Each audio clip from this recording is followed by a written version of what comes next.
Bonjour, bienvenue dans la série sur l'électrodynamique classique. Donc nous allons parler maintenant de la diffusion et de la diffraction. Alors les deux phénomènes intimement liés que sont la diffusion et la diffraction jouent un rôle déterminant dans de multiples branches de la physique.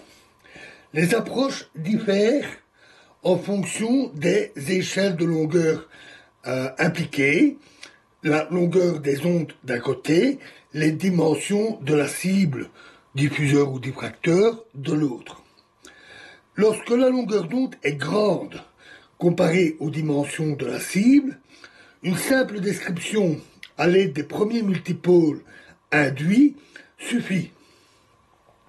Lorsque cette longueur d'onde et ses dimensions sont comparables, il faut recourir à un traitement plus systématique à l'aide des champs multipolaires. À la limite des longueurs d'onde très petites, devant les dimensions de la cible, certaines méthodes semi-géométriques permettent d'obtenir les écarts par rapport aux résultats de l'optique géométrique. Nous débuterons à travers quelques exemples simples par la limite des grandes longueurs d'onde de diffusion électromagnétique. Nous présenterons ensuite une approche perturbative de la diffusion par un milieu aux propriétés diélectriques légèrement variables. Cette approche nous permettra de décrire la diffusion de Rayleigh, le bleu du ciel et l'opalescence critique.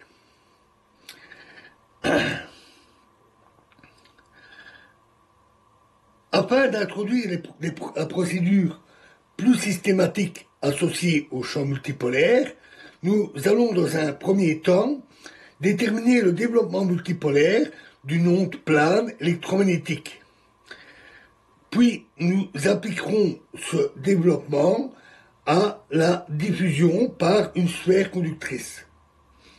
Nous traiterons ensuite la diffraction. Nous exposerons tout d'abord la théorie scalaire de Huygens-Kirchhoff, puis nous en examinerons une généralisation vectorielle conduisant